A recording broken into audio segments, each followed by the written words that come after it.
Thank you for joining us today. I have with me Dr. Nasser Siabi OBE, who is CEO and founder of Microlink, which was founded in 1992. And the company's core mission is to provide disability management and assistive technology to both the workplace and educational facilities, working towards an inclusive society and offering support throughout a person's lifespan. Dr. Nasser has kindly agreed to join us today to talk about adjustments, what a good adjustments process looks like, and why we should all have one. So Nasser, thank you very much for joining. And thank you very much, Vanessa, for inviting me. And hello to everyone who's given up the lunch break to attend. So really, it's a very important subject matter. I think this will come quite apparent that it's not a fringe issue. Most employers are going through a bit of a pain point at the moment, attracting the right talent, retaining the talent, and the skill shortage that it is. So can you see my full screen now, Vanessa? Okay.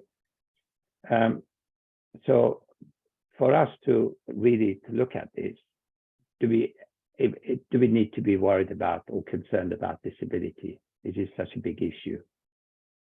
And that is really up to maybe 4 or 5 years ago, people assumed, because the number of people who disclosed disability was so low, it's only affecting a very tiny minority.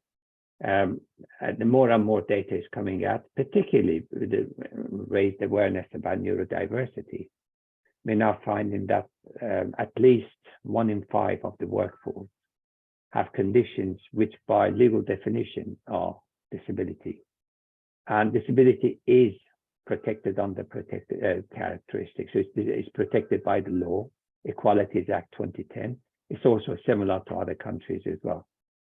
So if you do not provide provisions for, it's called the adjustment for the workplace for disabled people, in effect, you're breaking the law. And there is evidence, rising number of tribunal cases where employees are taking the employees to court for not giving them the provisions for them to be able to do their job well.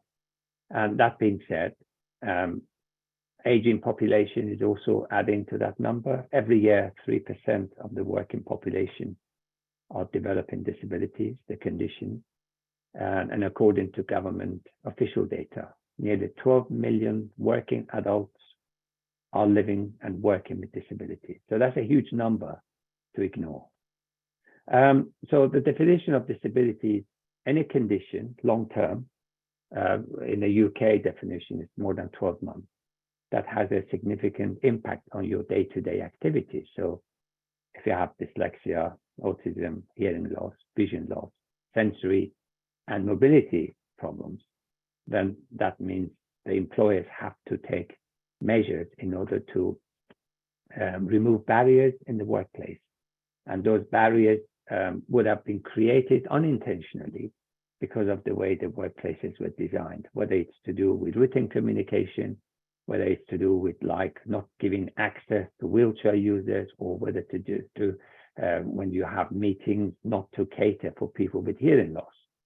Those are affecting employers in many, many ways, including loss of productivity, absenteeism, loss of talent, retention, and certainly now that skill shortage. So the disability definition is quite clear. That includes cancer, obesity, hearing loss, mental health, even diabetes, you name it, any condition. So as soon as you start looking at those, you find, hold on, I know more than one person in the company has got at least one of those conditions. So why haven't we dealt with it? So I think that's one thing that employees now begin to realize.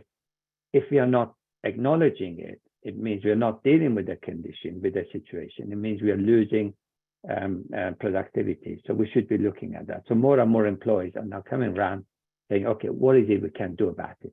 What can we actually positively bring to the workplace to ensure that everyone brings their full self to contribute to the company. And more companies are actually going out and, it's not about compliance anymore. It's not about CSR. It's all about, we know there's a diverse talent out there. People with lived experience of disabilities happen to be more resilient, they're more creative.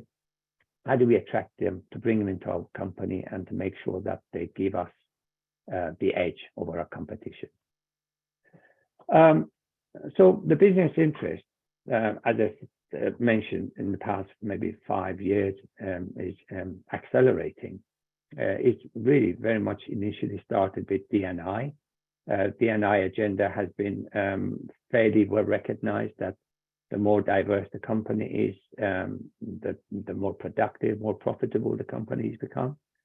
And then they looked at neurodiversity. 1 in 10 of population are neurodiverse. The majority go unnoticed and undiagnosed. So they really perform at well below their full potential. What can we do to enhance their performance and get them more engaged? And also people with neurodiversity, because of the challenges, the barriers they face, quite vast majority are impacted by mental health. And so on top of the rising number of people with mental health issues, then you have people with neurodiversity who have over and above that, and they have that additional risk.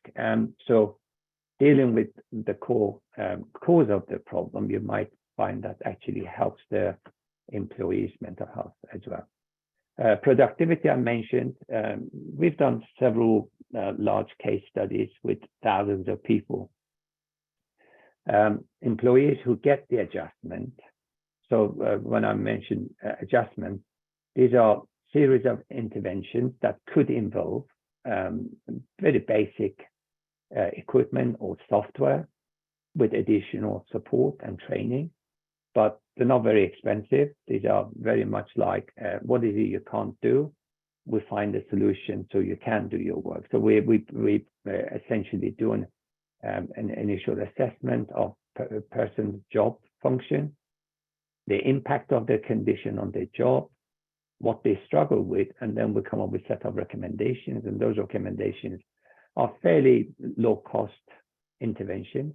And once they're put in place, the individual can perform much better. So our studies have shown you could increase the productivity of a typical person with, say, dyslexia by around 30 to 50% by giving them the right tools. So this is not about curing disability, curing dyslexia. It's actually giving them the right tools to do their job. And in particular in construction sector, where it's a very good attraction for a lot of neurodiverse people, because neurodiverse people can tend to be more practical with their hands and skills, not academics. And I know many good people in the construction industry who've struggled through education but become extremely successful in this sector. And that's because they're so good with both creativity as well as with their skills. So I think it's very important to recognize you do have quite a maybe disproportionate number of neurodiverse cohorts working in the sector. And if they are struggling because of the kind of traditional educational workplace barriers, to address that, you will actually get more out of the workforce. And never mind the CSR or social value aspect that actually can additional incentive. The social value has been added to every contract that you might imagine these days, government contracts in particular. So you need to really be aware that it's an easy score if you've got good, diverse workforce, looking after them, then it means you can do more work for the public sector. And that is something I'm sure more and more will come apparent as government is pouring billions into making homes accessible, making homes more suitable for disabled people. And that's happening also. Government accessibility in the public space is a legal requirement as well. So really, for a construction industry, to start looking at this as an opportunity rather than a challenge or a problem is, well, if there are neurodiverse people in the sector and we seem to be doing well, what can we do to attract more of them? And that's really one of the biggest issues for neurodiverse, is to get through your layers of recruitment and going through the traditional methods. I was talking to a mother of a 22-year-old autistic kid, and she was desperate to find him a job.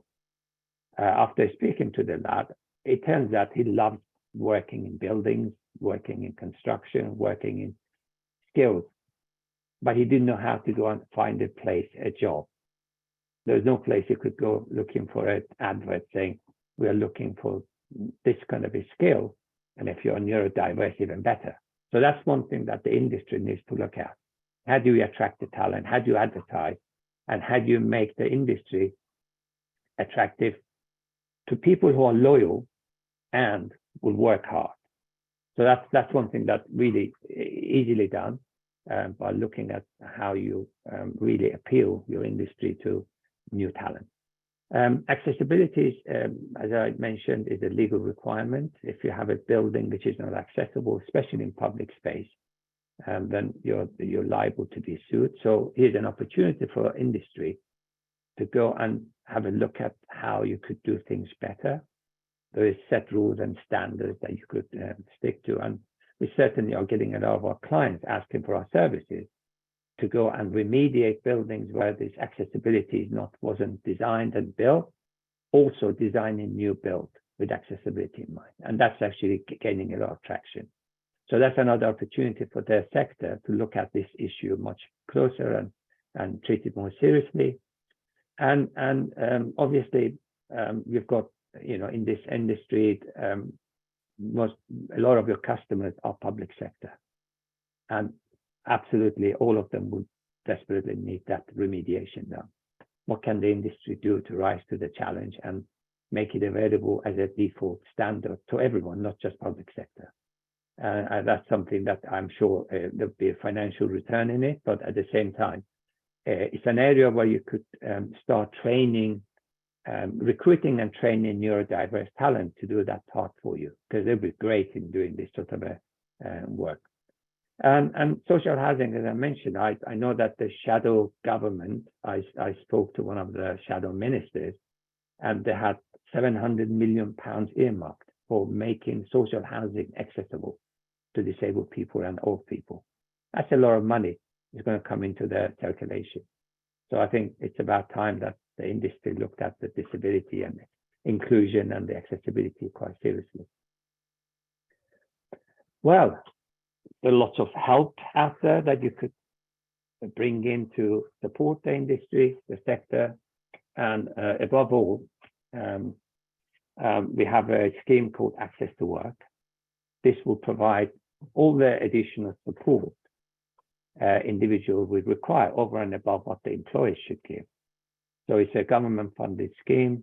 If you have candidates, whether they're already working for you or you're thinking of bringing disabled talent into the organization, you don't want to be burdened with a cost, additional cost. If somebody has got autism, they can be extremely good at certain jobs, but they do need individual support. That can be quite expensive. Well, the schemes like Access to Work will be able to fund that for you.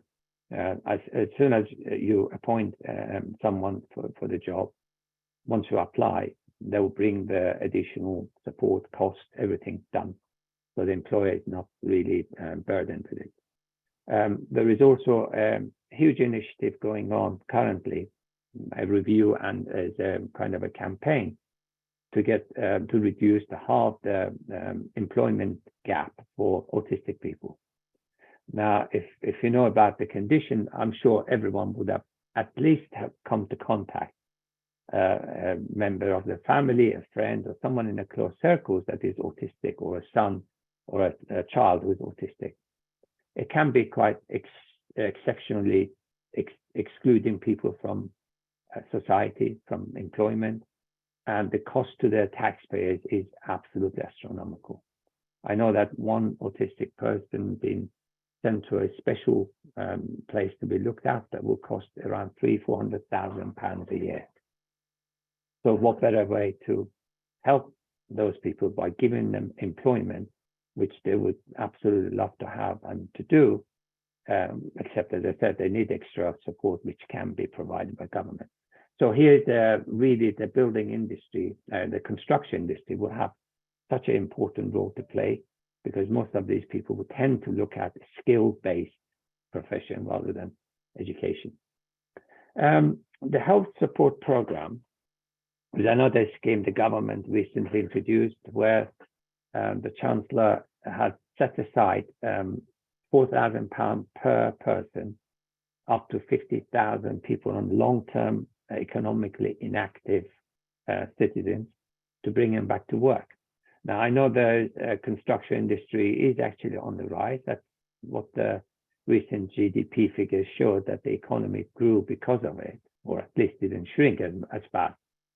So the construction is on the rise, but I'm sure, like many other professions, you are going through a bit of a skill shortage, recruitment, and here is where you could potentially tap into that talent pool, and the really opportunity of getting ahead of others is there. So by looking at what they can bring to you is really the way to look at it. Well, I mean, this is really the main headlines of why you need to bring disabled people into the construction.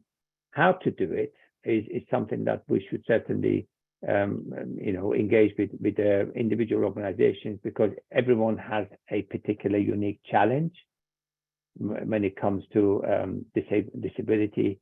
Recognizing, first of all, how people who need the help. Often people don't disclose. Under the law, that's no excuse. If somebody is disabled and you haven't supported them, then they're entitled to that support nevertheless. And if they go to tribunal, you should have actually anticipated.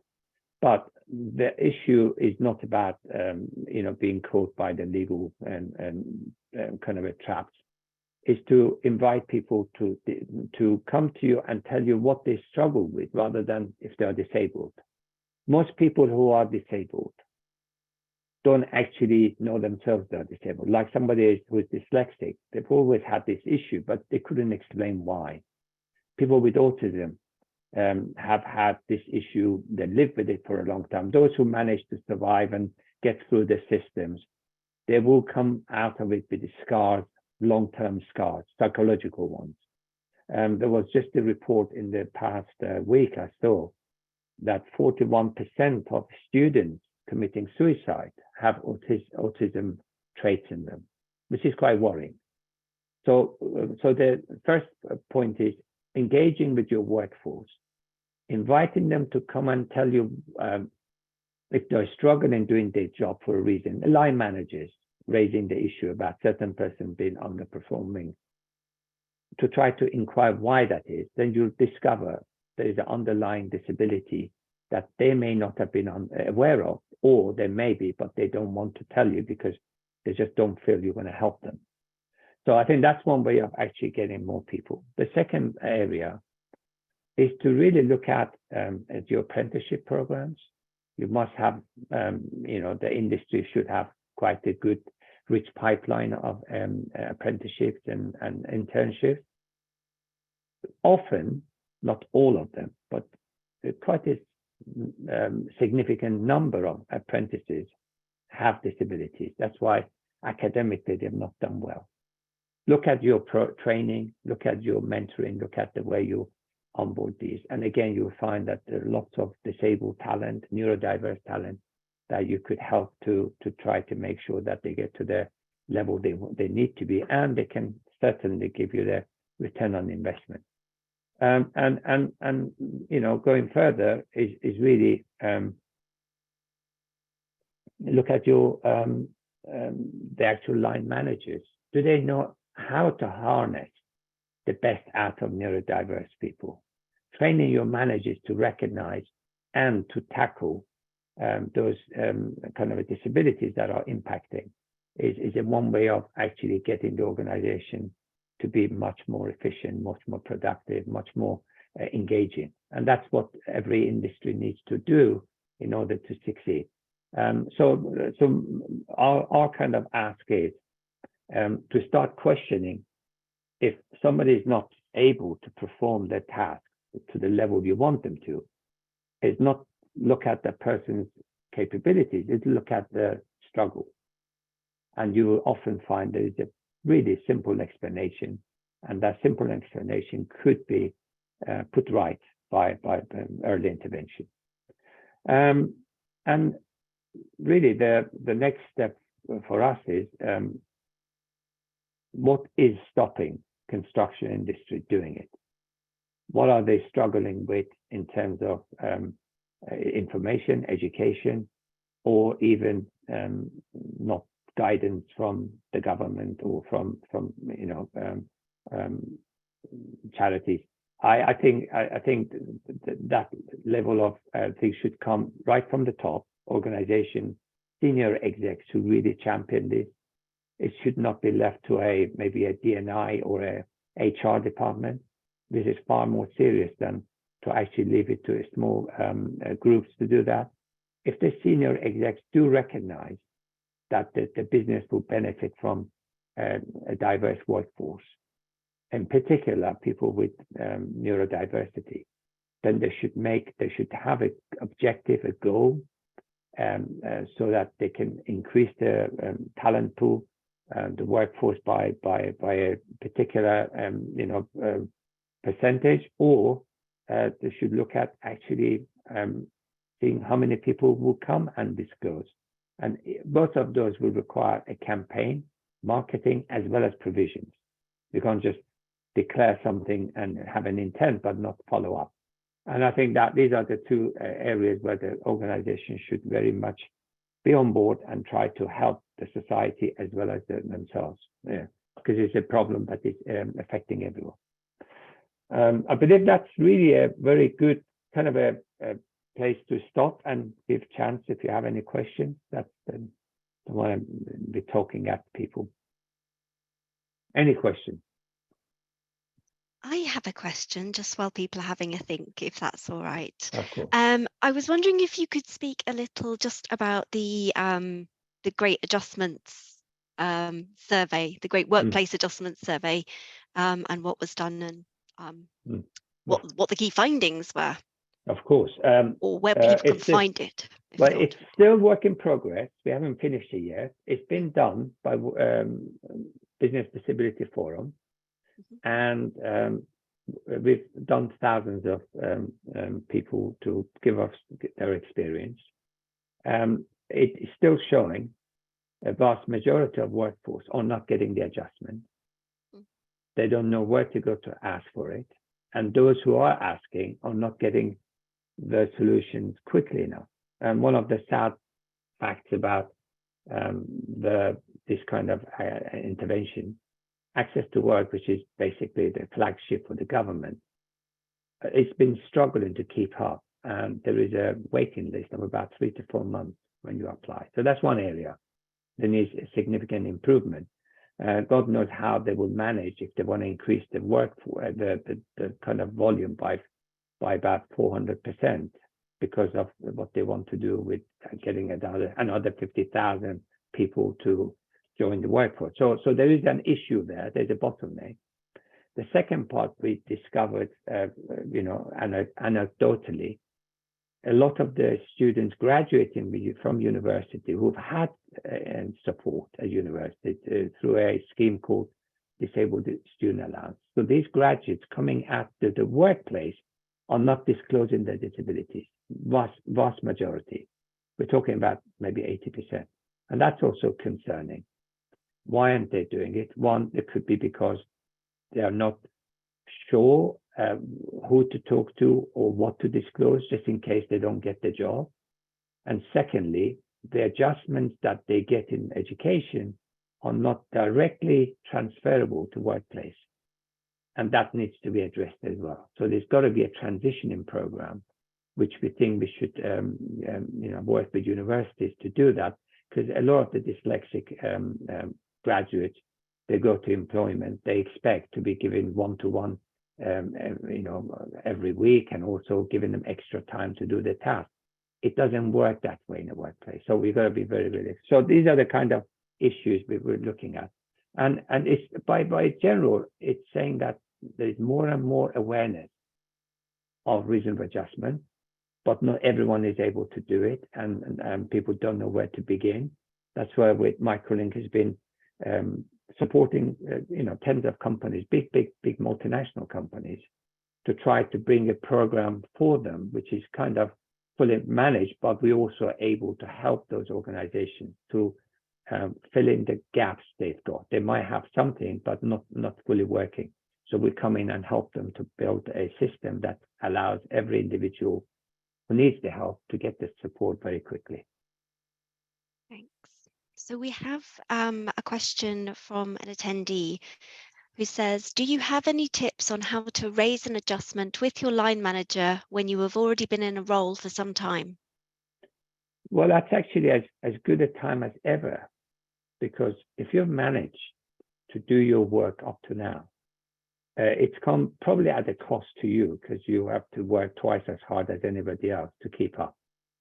Is to really go back and have a honest conversation with your line manager, say, I'm struggling with these aspects of my work. Now, I can say any condition, there is a solution associated with it. I can comfortably say, if you're struggling with any aspect of your day-to-day, and it is caused by a condition, there is a very low-cost solution. It could be a piece of software. It could be just the way you work, arrange your working from home. For some people is possible. So a lot of people will struggle to travel because of anxiety, because of a medical condition. As soon as you start working from home remotely, everything is like back to normal. So these are the kind of not negotiations, but a kind of agreements you have with your manager. So you have to initially come up with what is it you're struggling with. And then the line manager will obviously naturally want to know, what can I do about it? Then they'll go to the expert, and the expert will say, yeah, well, this is what you have to do. And once the line manager knows they're supported, they have no problem allowing this adjustment. And the second part, that the line managers normally become a bit of obstruction rather than an ally, is when they have to spend money from their own budget. It's important for organizations not to make that situation continue, because you need to fund it centrally. You need to make sure any adjustment is paid for by a bigger budget rather than line managers and a team. Otherwise, line managers will be your best ally, because we know from our other survey case study, 95% of line managers with this particular bank supported this scheme and encouraged others to do the same. Yeah, thank you.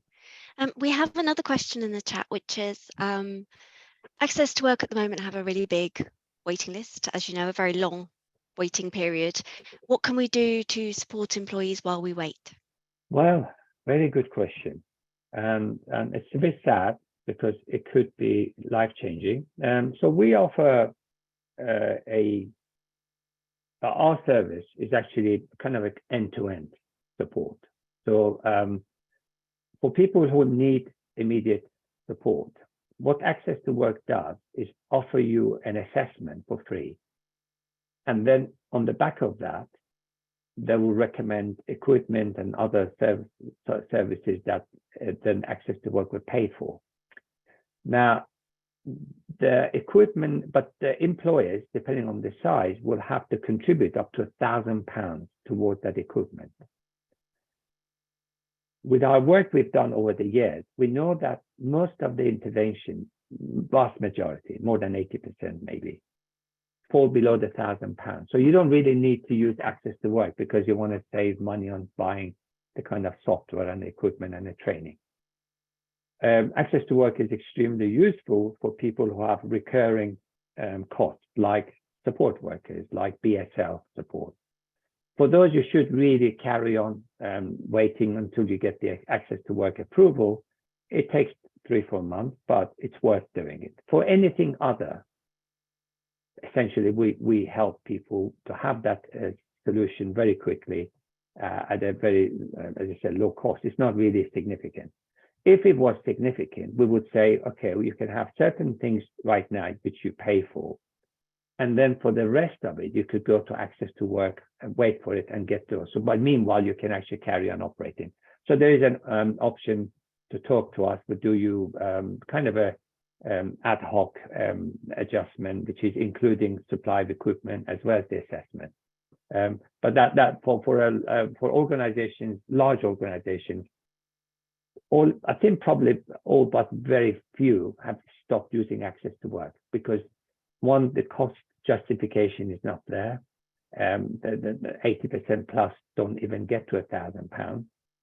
Secondly, it takes a long time. Thirdly, the cost of administering is quite high. So all of our clients that we deal with, some of the biggest high street names, you know, like the HSBC Bank, the BTs and Barclays, they don't use access to work unless it is for those long-term support like BSL. So same goes for your organization. I don't think you should put your hopes onto access to work for everything. Okay, thank you.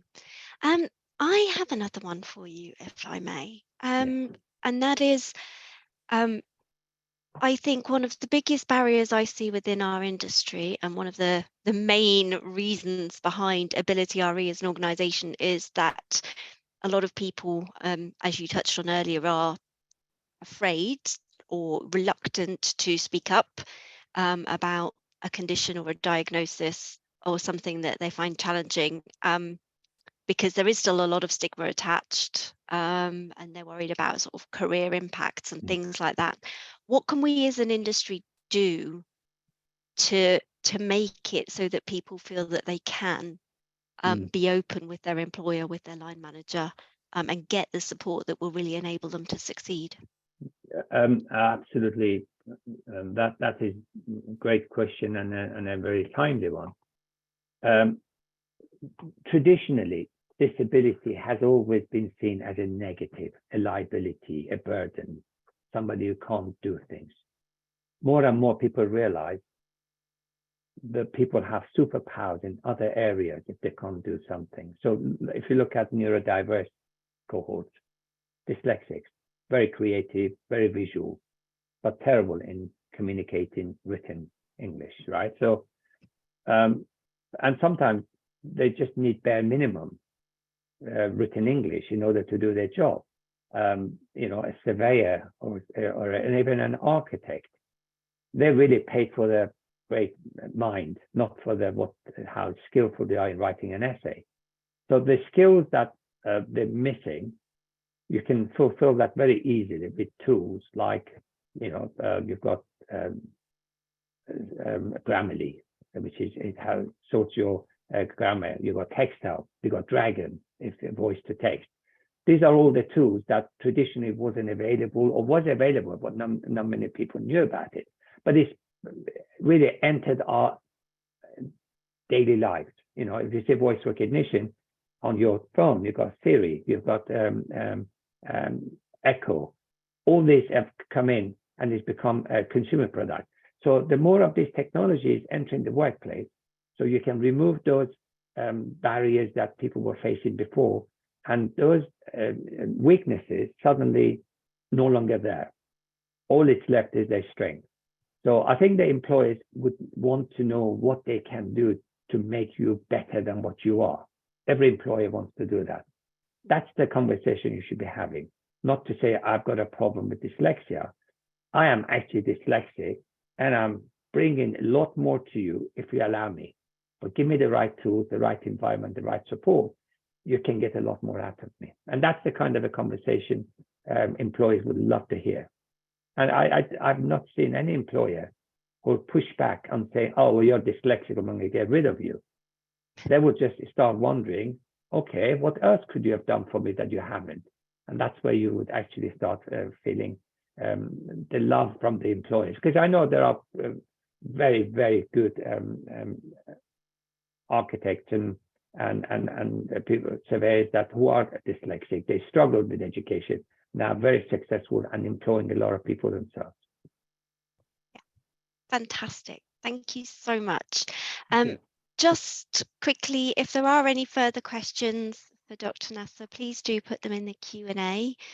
Otherwise, I would just point everyone quickly to the chat. We have been provided with a link to access all Microlink brochures and reports and research. So that's in the chat if you would like it. Also, the great big workplace adjustment report can be downloaded from the website as well. So I'm not seeing any further questions in the chat.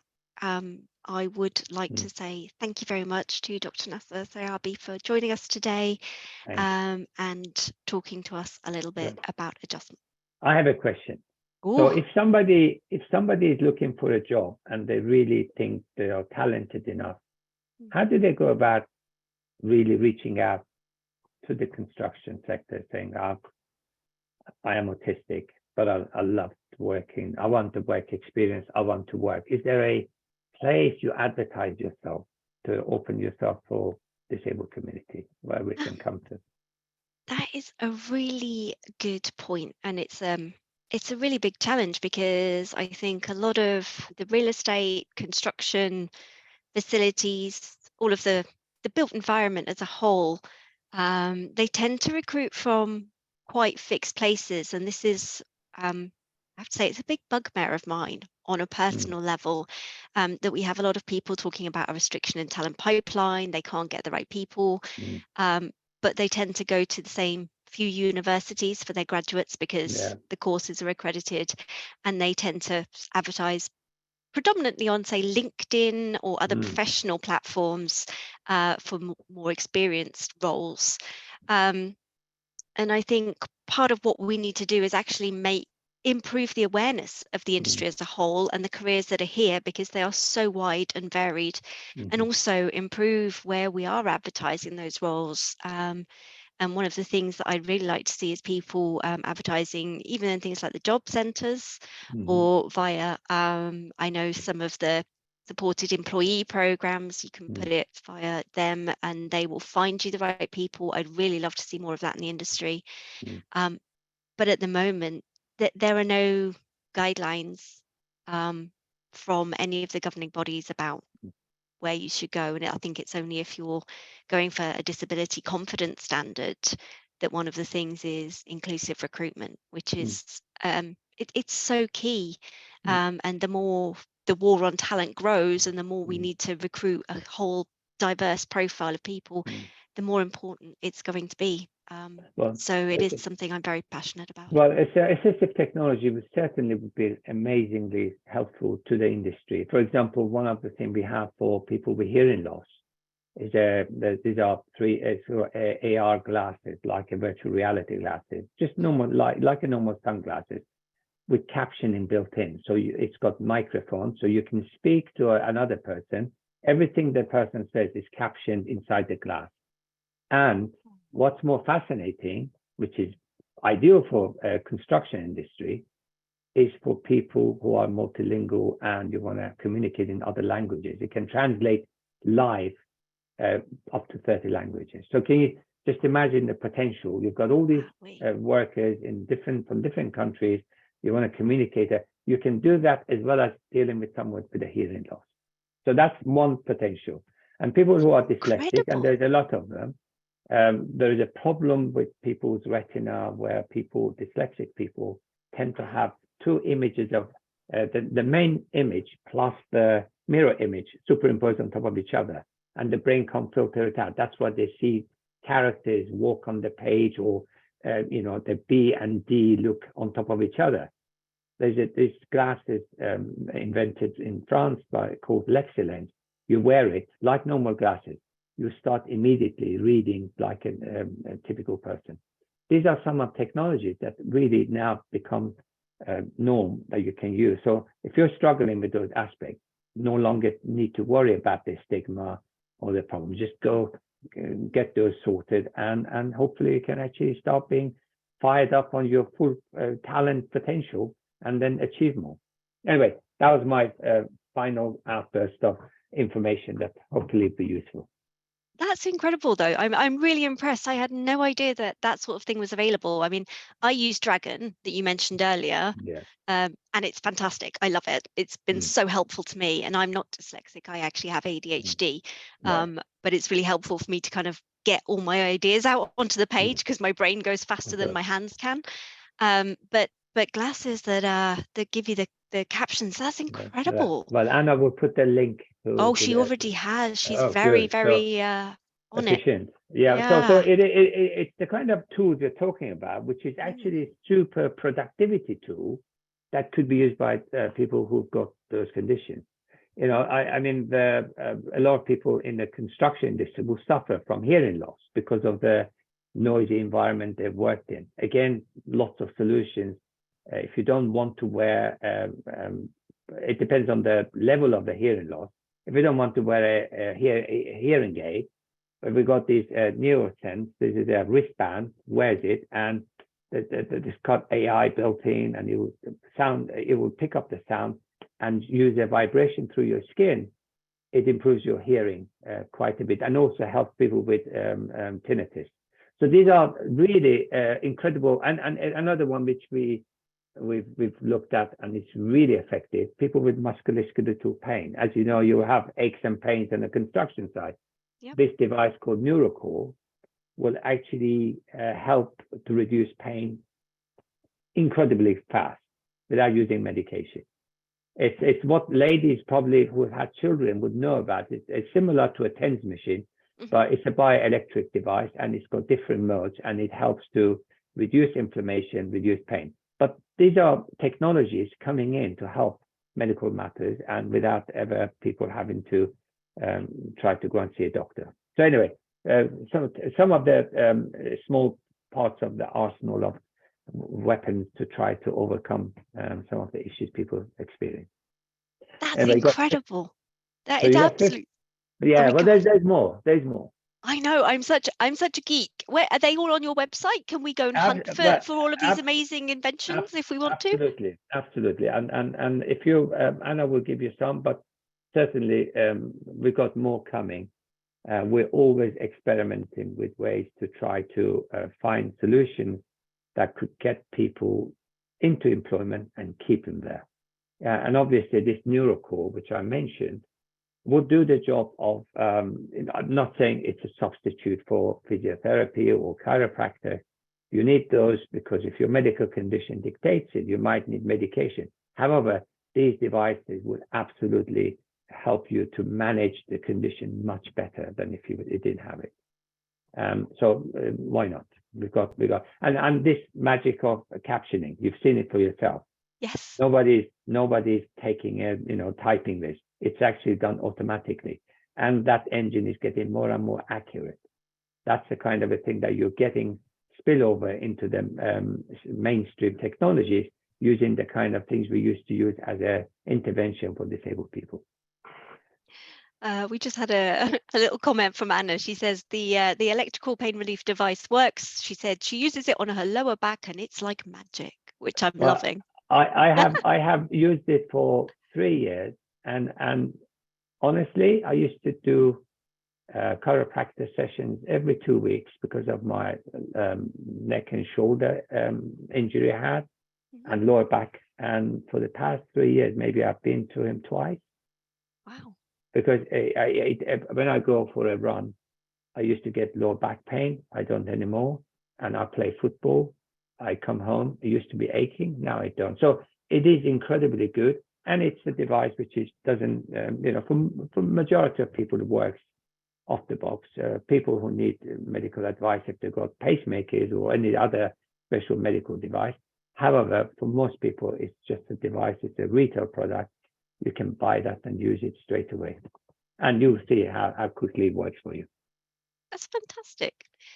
Dr. Nasser, thank you so much for joining us today. I'm incredibly grateful. I will be sharing the information and all of the wonderful links with the attendees and those who couldn't make it after the call.